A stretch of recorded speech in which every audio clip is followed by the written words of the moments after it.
Hoy les comparto un libro que leí hace mucho y lo vuelvo a releer, que me gustó mucho. Se llama Filosofías de la India de Heinrich Zimmer. Capítulo 1. El encuentro de Oriente y Occidente. 1. El rugido del despertar. Los occidentales estamos aproximándonos a una encrucijada que los pensadores de la India alcanzaron unos 700 años antes de Cristo. Esta es la verdadera razón de por qué, frente a los conceptos e imágenes de la sabiduría oriental, nos sentimos, al mismo tiempo, intranquilos, molestos y atraídos y estimulados. En el curso típico del desarrollo de su capacidad y exigencia religiosa, todos los pueblos civilizados llegaron a este cruce de caminos, y las enseñanzas de la India nos obligan a tomar conciencia de tales problemas. Pero no podemos hacernos cargos de las soluciones indias. Tenemos que ingresar en la nueva época siguiendo nuestro propio camino y solucionar los problemas de dicha época por nuestra cuenta. Porque, aunque la verdad, el resplandor de la realidad, sea universalmente una y la misma, los diferentes medios que reflejan de distinta manera, la verdad se presenta de diferente forma en diferentes países y épocas, de acuerdo con materiales, vivencias de donde sus símbolos han sido extraídos. Los conceptos y palabras son símbolos, lo mismo que las visiones y los ritos y las imágenes. También lo son los usos y costumbres de la vida cotidiana. A través de todo ello se traduce una realidad trascendente. Son otras tantas metáforas que reflejan e implican algo que, aunque se expresa de todos modos, es inefable. Y aunque cobra multitud de formas, sigue siendo inescrutable. Los símbolos dirigen la mente hacia la verdad, pero no son la verdad.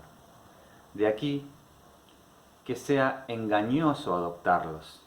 Cada civilización, cada época, tiene que producir los suyos. Tenemos pues que seguir el difícil camino de nuestra propia experiencia, producir nuestras propias reacciones, asimilar nuestros sufrimientos y realizaciones. Solo entonces la verdad que manifestamos será tan nuestra como una criatura lo es de su madre, y la madre enamorada del padre se regocija con su hijo, en quien verá un retrato de aquel. El inefable germen debe ser concebido, gestado y dado a luz desde nuestra propia sustancia, alimentado por nuestra sangre, si ha de ser el verdadero hijo a través del cual la madre renace, y el padre, el divino principio trascendente, renacerá también, es decir, será sacado de su estado de no manifestación, de inacción y aparente inexistencia. No podemos adoptar a Dios. Tenemos que efectuar su reencarnación desde nuestra intimidad. La divinidad tiene que descender, en cierta manera, a la materia de nuestra propia existencia y participar en este particular proceso vital. Según las mitologías de la India, este es un milagro que sin duda ocurrirá, porque en los antiguos relatos hindúes leemos que cada vez que al creador y conservador del mundo, Vishnu, se le implora para que aparezca en una nueva encarnación, las fuerzas impetratorias no lo dejan en paz hasta que él condesciende. Sin embargo, desde el momento en que desciende, asumiendo la carne en un vientre sagrado, para manifestarse en el mundo que refleja su inefable ser, fuerzas demoníacas dotadas de voluntad propia se ponen contra de él. Porque hay quienes odian y desprecian al Dios y no le dan cabida en sus sistemas de egoísmo expansivo y dominante. Son los que hacen todo lo posible para dificultar su obra. Pero la violencia que emplean no es tan destructiva como parece. No es más que una fuerza necesaria en el proceso histórico. La resistencia desempeña un papel normal en la cósmica comedia que se repite y que se representa cada vez que una chispa de la verdad celestial atraída por la miseria de las criaturas y la inminencia del caos, se manifiesta en el plano fenoménico. Paul Valery dice: ocurre con nuestro espíritu como con nuestra carne. Lo que sienten más importante lo envuelven en el misterio, lo ocultan a sí mismos, lo distinguen y protegen con la profundidad en que lo colocan. Todo lo que cuenta está bien velado. Los testimonios y documentos lo oscurecen. Los actos y las obras están hechos expresamente para disfrazarlo. La principal finalidad del pensamiento indio es develar e integrar en la conciencia lo que ha sido resistido y ocultado por las fuerzas de la vida. No explorar y describir el mundo visible. La suprema y característica hazaña de la mentalidad brahmánica, y ello ha sido decisivo no solo para el desarrollo de la filosofía india, sino para la historia de la civilización india, fue el descubrimiento del yo, con mayúscula, Atman, como entidad independiente e imperecedera, en la que se basa la personalidad consciente y la estructura corporal. Todo lo que normalmente conocemos y expresamos acerca de nosotros pertenece a la esfera del cambio, la esfera del tiempo y del espacio, pero ese yo, Atman, no cambia nunca. Está más allá del tiempo, del espacio, del reticular velo causal, de la medida y de la vista.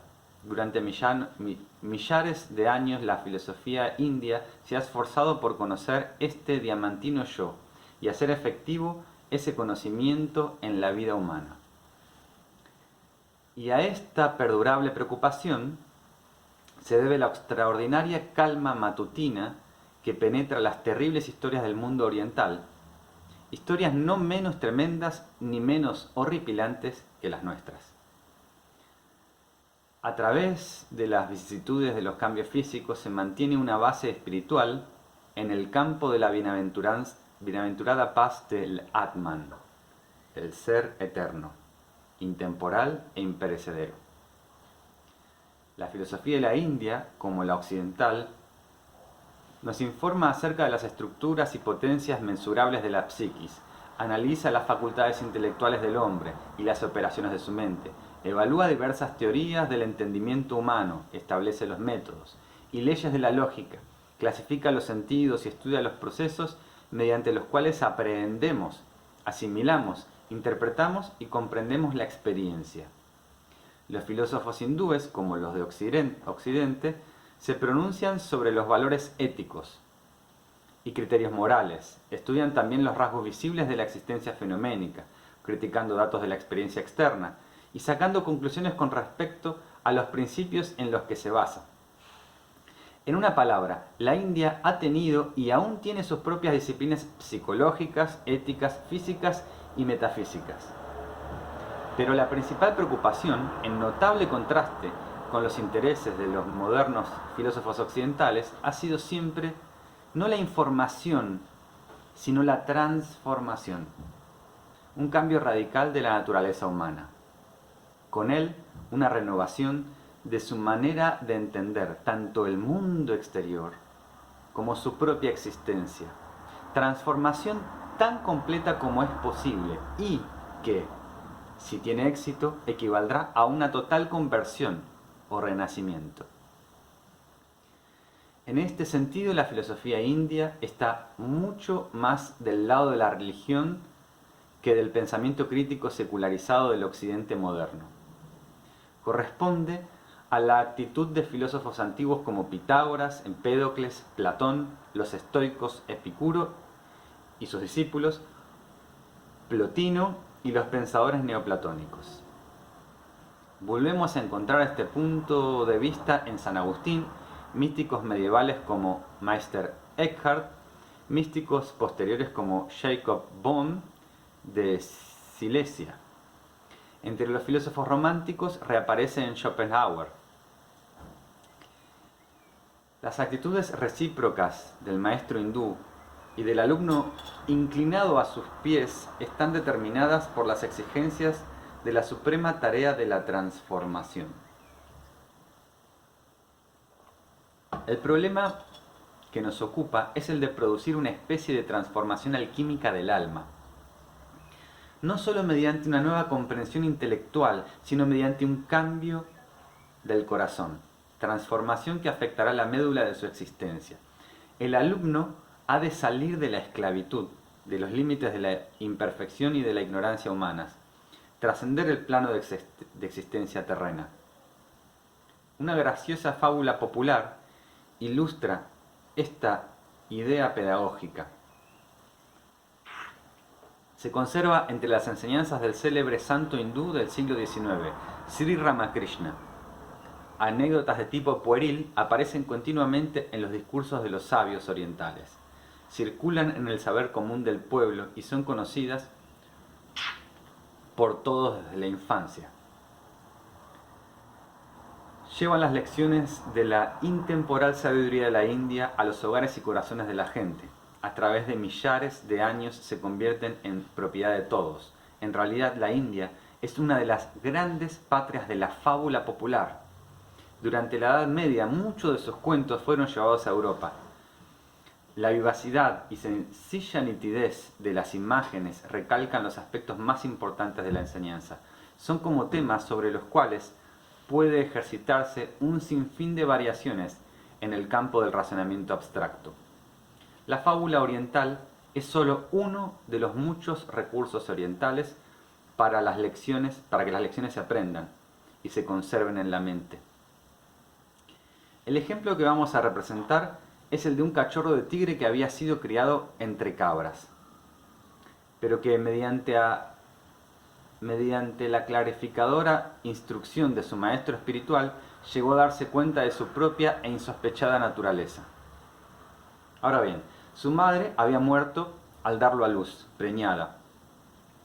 Había estado merodeando muchos días sin descubrir presa alguna cuando encontró un rebaño de cabras salvajes.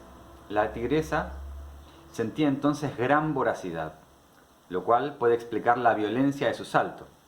Sea como fuere, el esfuerzo realizado le produjo el parto, y de puro agotamiento murió. Entonces, las cabras que se habían dispersado regresaron al campo de pastoreo, y hallaron al tigrecito dando leves quejidos al lado de su madre. Las cabras adoptaron a la débil criatura por pura compasión maternal. La amamantaron junto a sus propias crías y la cuidaron cariñosamente. El cachorro creció y los cuidados que le habían dispensado no quedaron sin recompensa, pues el pequeño aprendió el lenguaje de las cabras, adoptó su voz a la de sus suaves balidos y mostró tanto afecto como cualquier otro cabrito. Al principio tuvo ciertas dificultades cuando trató de masticar tiernas briznas de pasto con sus puntiagudos dientes, pero luego se las arregló. La dieta vegetariana lo tenía muy flaco y daba a su temperamento una notable dulzura.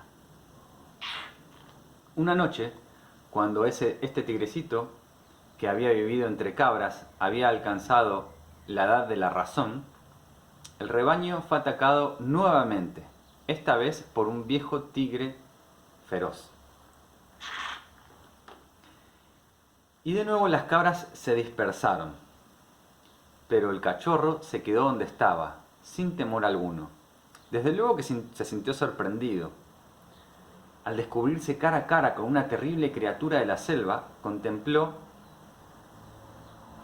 al aparecido con estupor. Pasado el primer momento, volvió a cobrar conciencia de sí y, dando un balido de desesperación, arrancó una brizna y se puso a masticar mientras el otro le clavaba los ojos. De improviso el intruso inquirió: ¿qué haces tú aquí entre las cabras? ¿Qué es lo que estás masticando? La pobre criatura comenzó nuevamente a dar balidos. El tigre cobró un aspecto realmente aterrador. Rugió diciendo: ¿por qué haces ese ruido tonto? Y entonces el pequeño, y antes de que el pequeño pudiera responder, lo tomó ásperamente de la nuca y lo sacudió como si quisiera volver a sus cabales a fuerza de golpes. El tigre de la selva entonces lo llevó al asustado cachorro a un charco cercano y lo puso en el suelo, obligándolo a que mirase la superficie iluminada por la luna. Mira esas dos caras, ¿no son iguales? Tú tienes la cara redonda de un tigre, es como la mía. ¿Por qué te crees ser una cabra? ¿Por qué balabas? ¿Por qué comías pasto? El pequeño era incapaz de contestar, pero continuó mirando, comparando ambos reflejos. Entonces se puso nervioso, se apoyaba en una pata, luego en la otra, y dio un grito quejumbroso de pesar. El viejo tigre lo levantó de nuevo, lo llevó a su guarida, donde le ofreció un pedazo de carne, cruda y sangrienta, resto de una comida anterior. El cachorro se estremeció de repugnancia. El tigre de la selva, haciendo caso omiso del débil balido de protesta, ordenó secamente: tómala, cómela, trágala.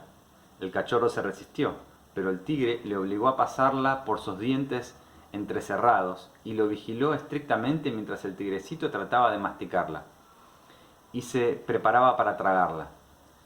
La crudeza del bocado no le era familiar y le producía cierta dificultad, y el pequeño estaba por lanzar nuevamente su débil balido cuando comenzó a sentirle el gusto a la sangre. Quedó asombrado y cogió el resto con avidez. Comenzó a sentir un raro placer y a medida que la carne bajaba hacia su estómago, una fuerza extrañamente cálida nacía de sus entrañas y se difundía por todo su organismo y comenzaba a estimularlo y embriagarlo.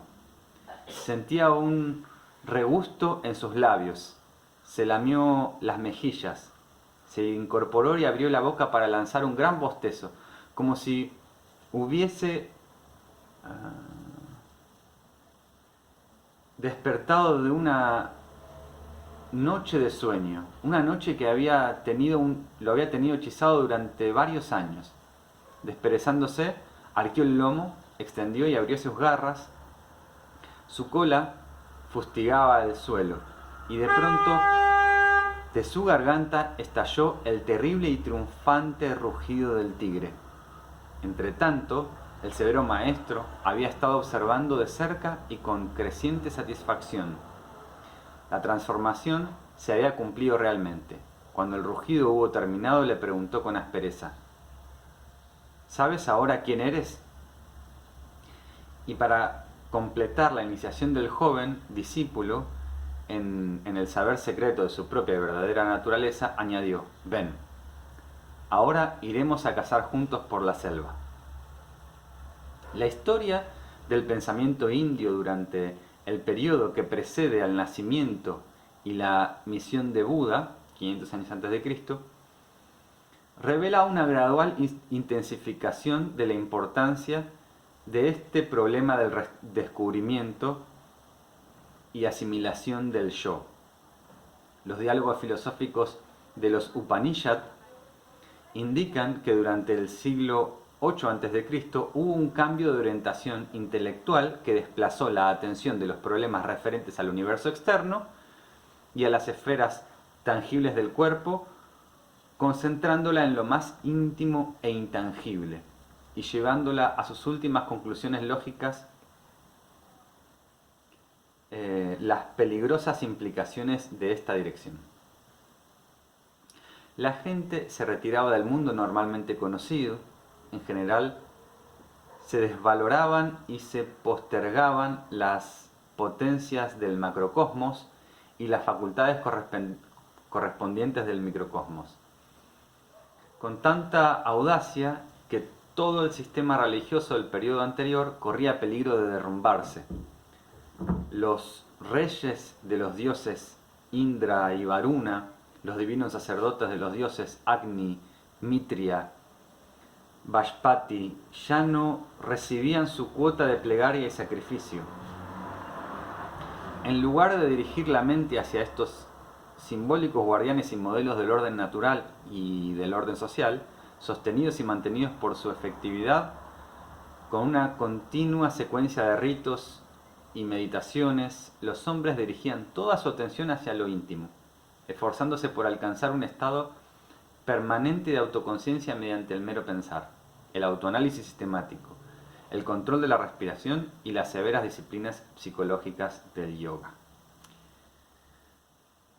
Los antecedentes de esta radical introyección ya se divisan en muchos himnos védicos. Por ejemplo, en la siguiente plegaria para pedir poder,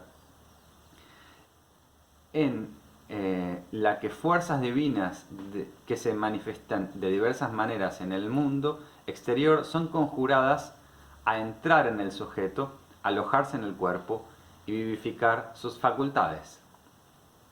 Y dice así: el brillo que reside en el león, el tigre y la serpiente, en Agni, el dios del fuego del sacrificio, en los brahmanes y en Surya, el sol, sean nuestros.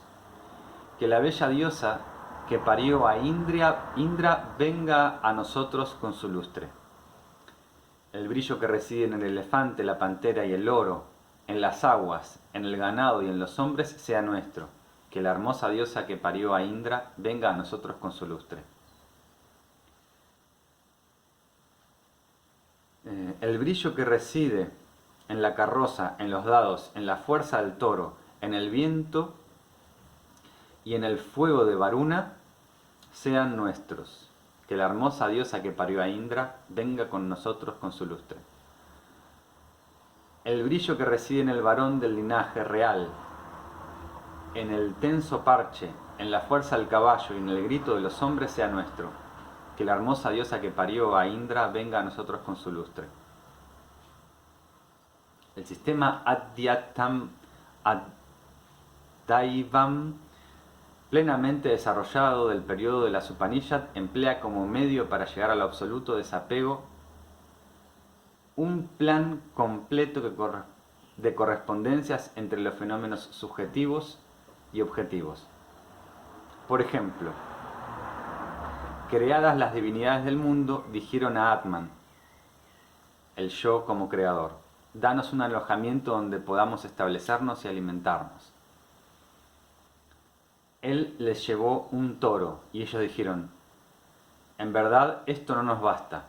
Él les llevó una persona y ellos dijeron: oh, muy bien, en verdad una persona está muy bien. Él les dijo: entrad en vuestras respectivas moradas. El fuego se hizo habla y entró en la boca. El viento se hizo hálito y entró en las narices. El sol se hizo vista y entró en los ojos. Los cuadrantes del cielo se hicieron oídos y entraron en las orejas. Las plantas y los árboles se hicieron cabellos y entraron en la piel. La luna se hizo mente y entró en el corazón. La muerte se hizo hálito descendente y entró en el ombligo. Las aguas se hicieron semen y entraron en su miembro viril. Al discípulo se le enseña a aplicar su conocimiento de correspondencias como esta a meditaciones como la siguiente. Como un jarro es reducido a polvo y la onda a agua, o un brazalete a oro, así el universo se reducirá a mí. Maravilloso soy, adoración a mí. Porque cuando el mundo, desde el más alto Dios hasta el último tallo de hierba, se reduce y se disuelve, esa destrucción no es a mí. Evidentemente estamos en presencia de una disgregación total del yo fenoménico, la personalidad ingenuamente consciente que junto con su mundo de nombres y formas en su oportunidad será destruida. Con respecto al otro yo, con mayúscula, profundamente oculto, esencial, aunque olvidado, el yo trascendental, Atman, que al ser recordado lanza la conmovedora exclamación de aniquilación del mundo, maravilloso soy. Este otro no es una cosa creada, sino el sustrato de todas las cosas creadas, de todos los objetos, de todos los procesos. Las armas no lo cortan, el fuego no lo quema, el agua no lo moja, el viento no lo seca. Las facultades sensoriales, normalmente vueltas hacia afuera buscando aprender los objetos y reaccionando ante ellos, no se ponen en contacto con la esfera de la realidad permanente, sino solo con las transitorias evoluciones de los perecederos cambios de la energía. Luego, el poder de la voluntad, que conduce al logro de fines mundanos, no puede servir de gran ayuda para el hombre, ni tampoco los placeres y experiencias de los sentidos pueden iniciar a la consecuencia del secreto de la plenitud de la vida. De acuerdo con el pensamiento y la experiencia de la India, el conocimiento de las cosas cambiantes no conduce a una actitud realista, porque estas cosas carecen de sustantividad, perecen. Tampoco conducen a una concepción idealista, porque las inconsistencias de las cosas que están en continuo fluir se contradicen y refutan entre sí. Las formas fenoménicas son por naturaleza falaces y engañosas. Quien se apoye en ellas tendrá dificultades. Son meramente las partículas de una vasta ilusión universal ejecutada por la magia del olvido del yo, con el apoyo de la ignorancia y prolongada por las pasiones engañosas. La ingenua ignorancia oculta la verdad del yo. Es la causa principal de todos los errores de valoración, de las actitudes inapropiadas y de los consiguientes tormentos que se infringe en este mundo embriagado consigo mismo. Evidentemente esta concepción justifica un cambio de actitud que desplaza el interés no solo de los medios y de los fines normales de la gente mundana, sino también de los ritos y de los dogmas de las religiones de los seres engañados. El creador mitológico, el Señor del universo, ya no interesa. Solo la conciencia introvertida, dirigida y volcada a las profundidades de la propia naturaleza del sujeto alcanza los límites en que los accidentes transitorios encuentran su fuente inmutable. Y esta conciencia puede finalmente franquear los límites, emerger, perecer y tornarse así imperecedera en el omnipresente sustrato de toda sustancia. Tal es el Yo Atman, fuente última, perdurable y básica de todo lo que existe. Tal es el donante de todas las manifestaciones especiales, cambios de forma y derivaciones del verdadero estado. Los llamados Vikara, transformaciones y evoluciones del despliegue cósmico. Y el sabio pasa de su apego a lo que aquí se despliega y se descubre, su causa no mediante alabanza y sumisión a los dioses, sino mediante conocimiento del yo.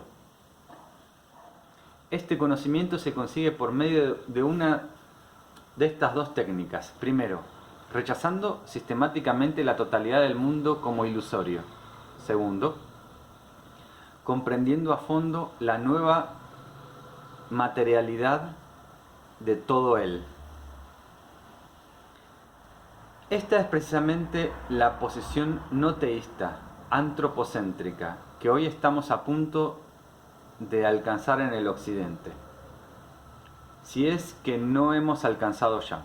Porque, ¿dónde están los dioses a quienes podamos elevar nuestras manos y nuestras plegarias y hacer oblación? Alén de la Vía Láctea hay solo universos aislados, galaxia tras galaxia en la infinitud del espacio.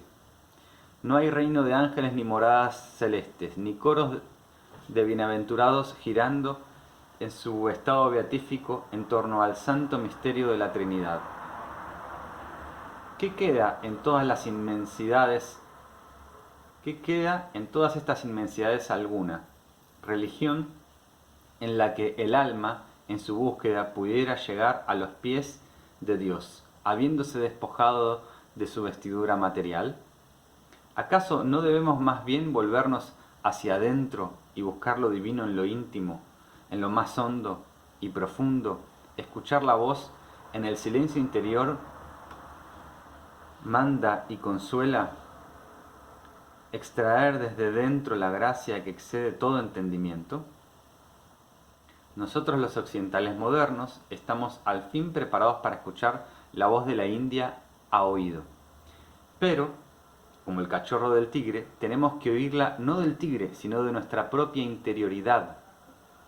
El cristianismo actual, como los dioses revelan del panteón védico en el periodo de deflación, ha sido desvalorado. El cristianismo, dice Nietzsche, es un hombre que se comporta como todos los demás.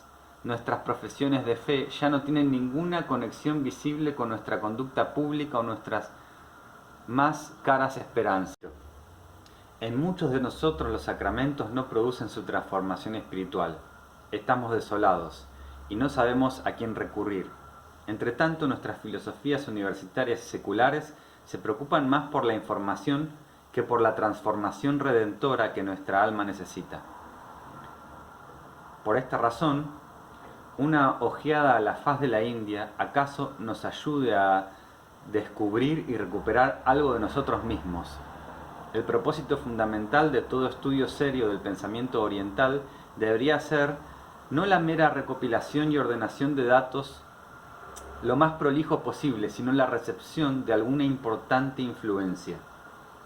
Y para que ello ocurra, siguiendo la parábola del animalito amamantado por las cabras que descubrió que era un tigre, deberíamos absorber la enseñanza con la mayor crudeza soportable, no demasiado suavizado por nuestro intelecto occidentalizado, y mucho menos a través de la filología, pero tampoco con demasiada crudeza porque entonces sería inaguantable y acaso indigesta. Tenemos que probarla en su sabor original para poder sentirle su verdadero gusto y experimentar cierta sorpresa. Entonces tomaremos parte desde nuestra distancia transoceánica en el selvático rugido sapiensal de la India que retumba por todos los confines del mundo.